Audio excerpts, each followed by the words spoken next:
সপ্তম অধ্যায় ভগবত ভক্তির শাস্ত্র প্রমাণ। শ্রী গুরুর চরণাশ্রয়।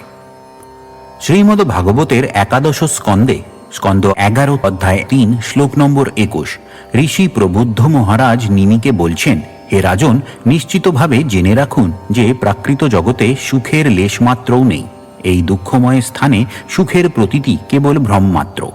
যে মানুষ যথার্থ সুখ লাভের জন্য ঐকান্তিকভাবে আগ্রহী, তাকে অবশ্যই একজন সদ্গুরুর অন্বেষণ করতে হবে এবং তার কাছে দীক্ষা গ্রহণ করে তার চরণাশ্রয় গ্রহণ করতে হবে।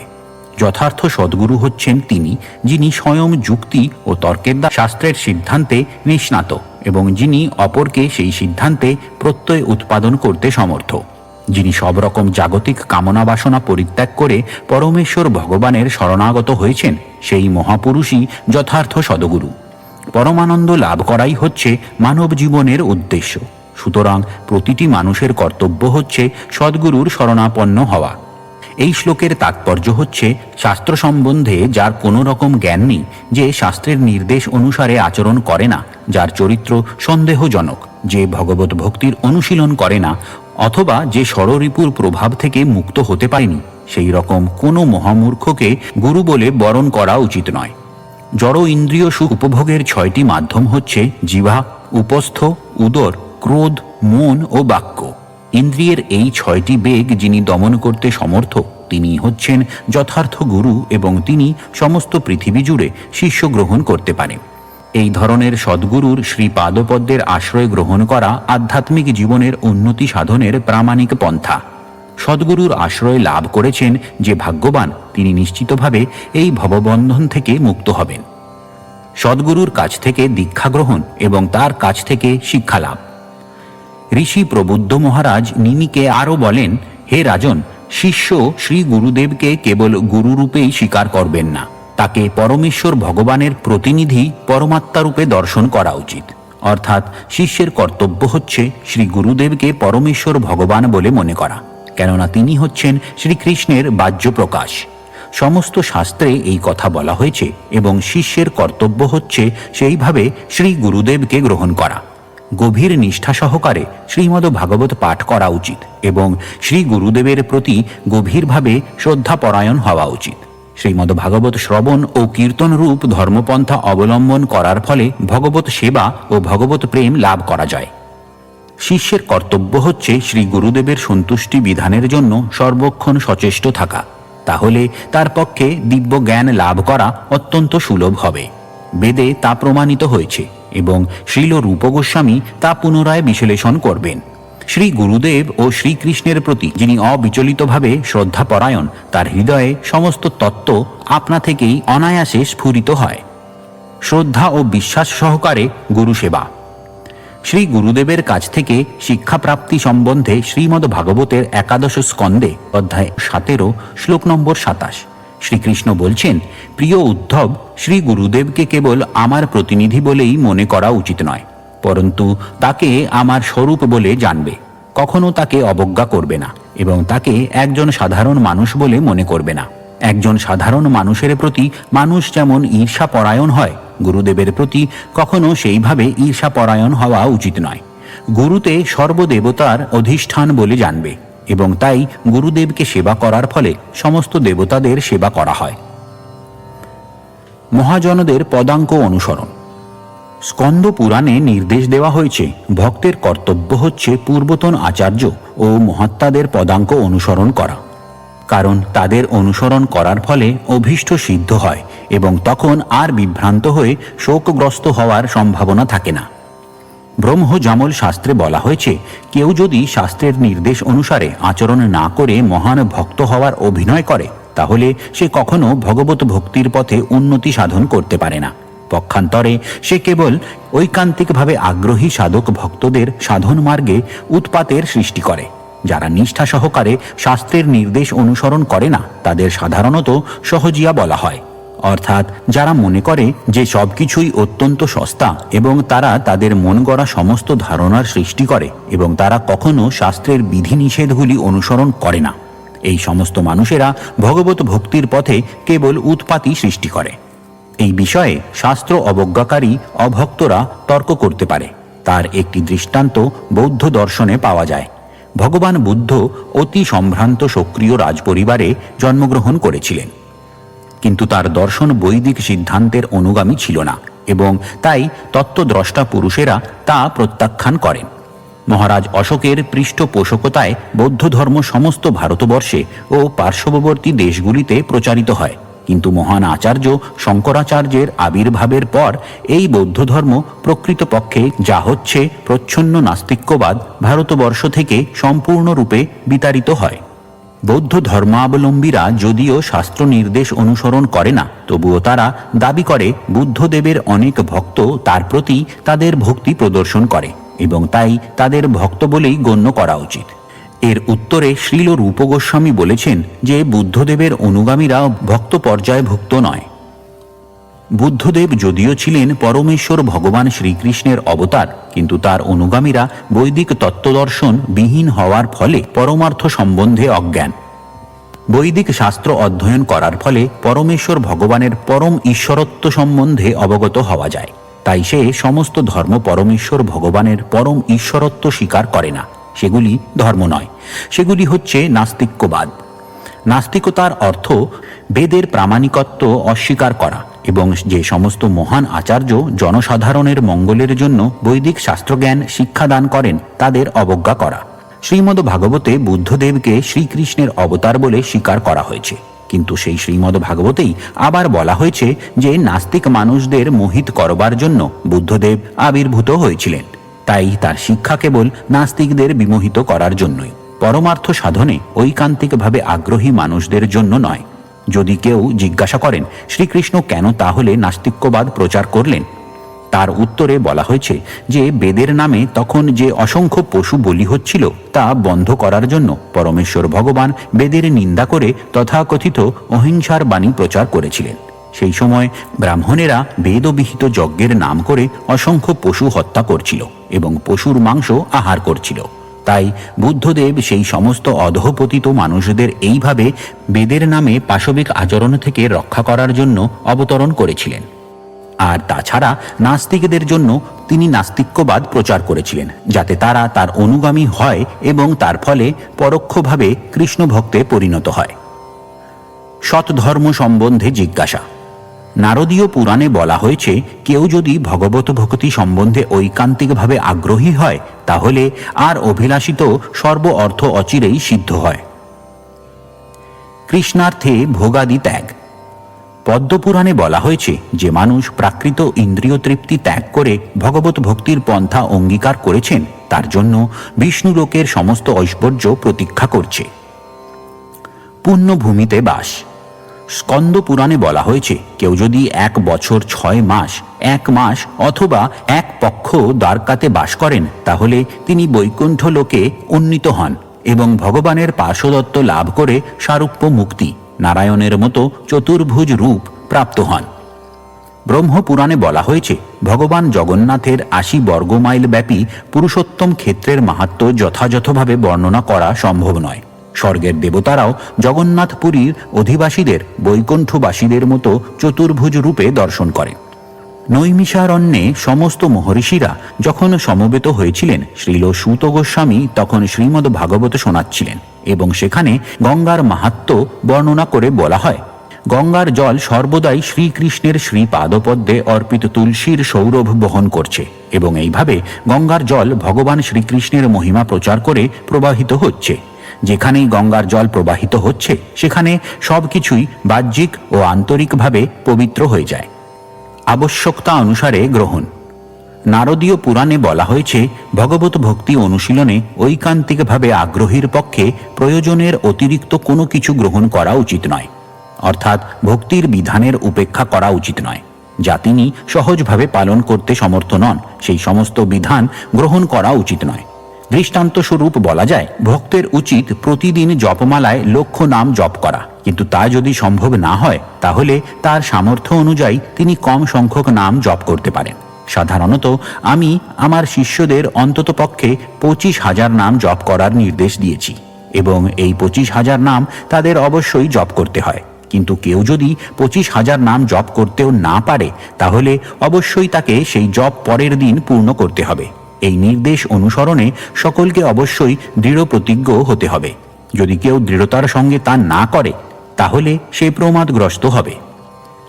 ভগবত সেবার পথে এটি একটি মস্ত বড় অপরাধ।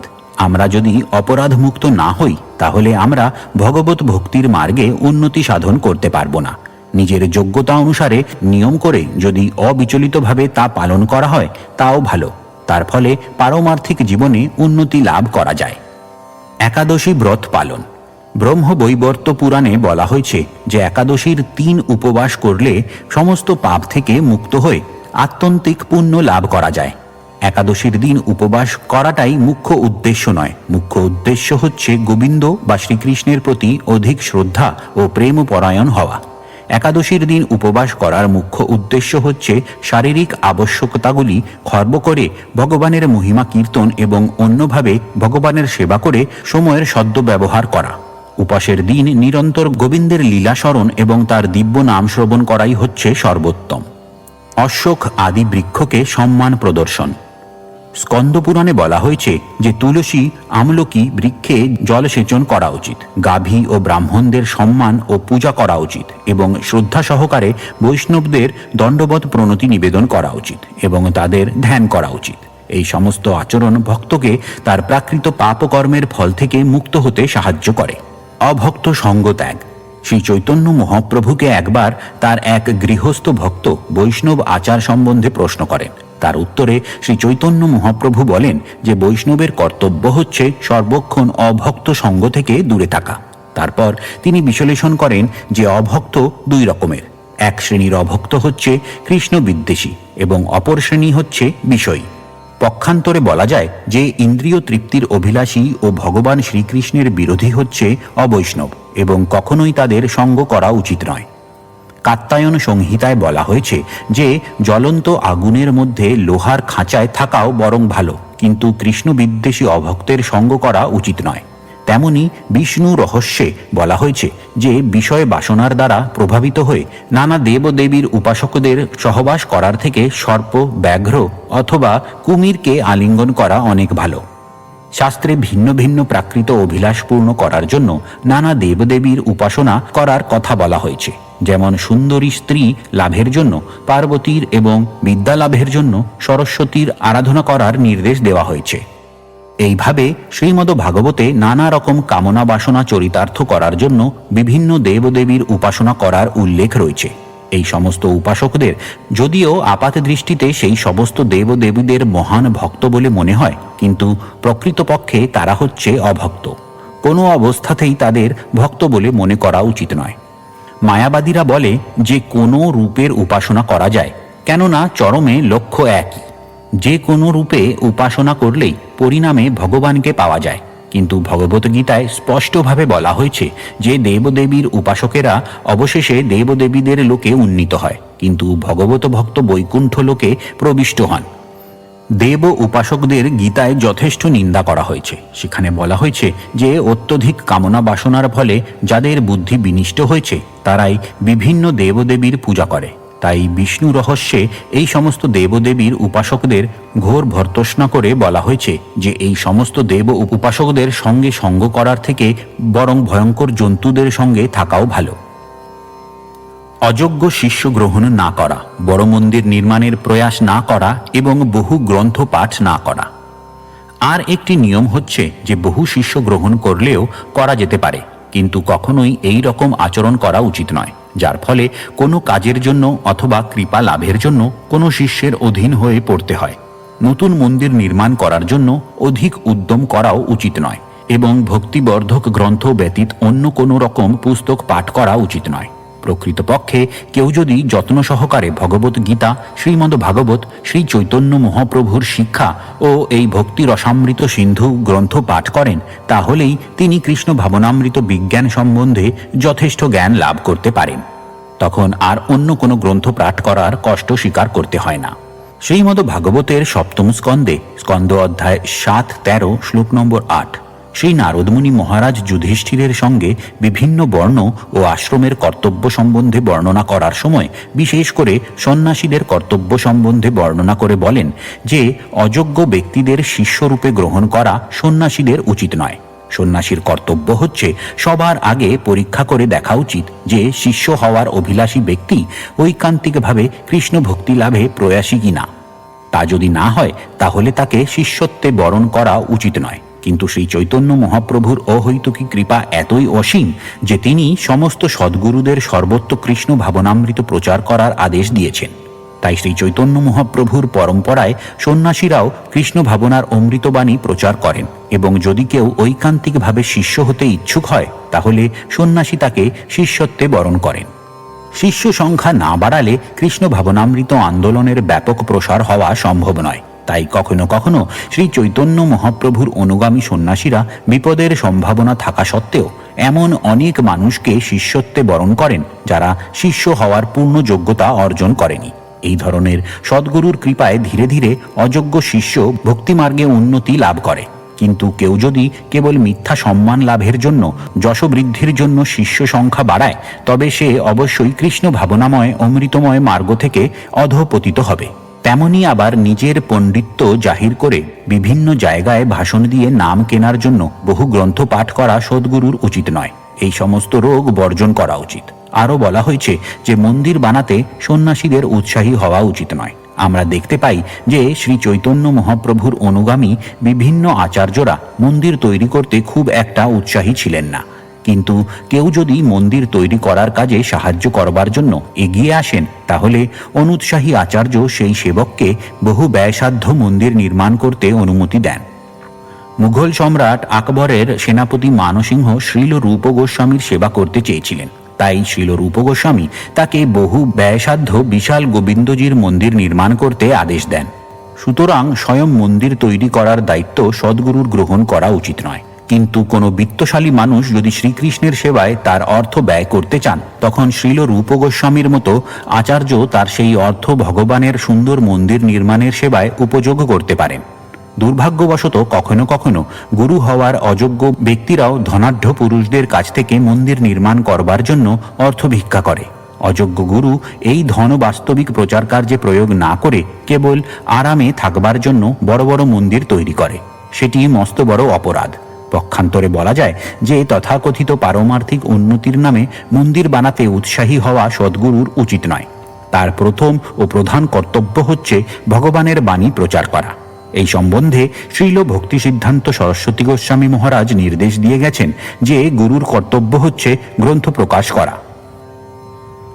কারো যদি টাকা থাকে তাহলে ব্যয় সাপেক্ষ মন্দির না বানিয়ে কৃষ্ণ ভাবনামৃত আন্দোলনের প্রচারের জন্য বিভিন্ন ভাষায় গ্রন্থ প্রকাশ করে সেই অর্থ ব্যয় করা উচিত। নিষ্কপট ব্যবহার এবং লাভ ও ক্ষতিতে সম্ভাবাপন্ন।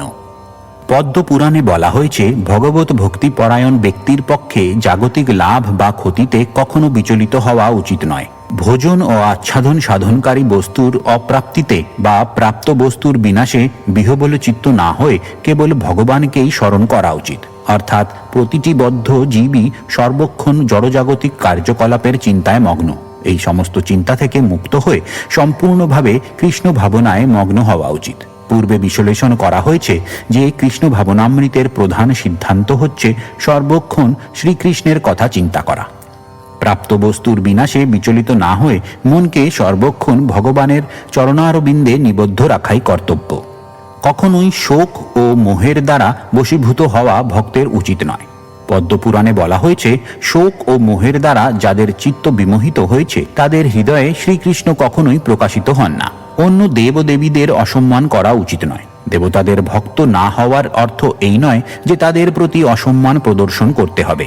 বৈষ্ণব যদিও শিব বা ব্রহ্মার ভক্ত নন, কিন্তু তবুও তাদের মতো মহান দেবতাদের যথাযথ সম্মান প্রদর্শন করা তার কর্তব্য। বৈষ্ণব দর্শন অনুসারে একটি পিপীলিকাকে পর্যন্ত সম্মান করা উচিত। সুতরাং শিব ব্রহ্মার মতো মহাপুরুষদের কি কথা। পদ্মপুরাণে বলা হয়েছে, ভগবান শ্রীকৃষ্ণ বা হরি হচ্ছেন সমস্ত দেবতাদের ঈশ্বর এবং তাই সর্ব অবস্থাতেই তিনি হচ্ছেন আরাধ্য। কিন্তু তার অর্থ এই নয় যে ব্রহ্মা রুদ্রাদি দেবতাদের অবজ্ঞা করতে হবে। কোনো জীবকে ক্লেশ না দেওয়া।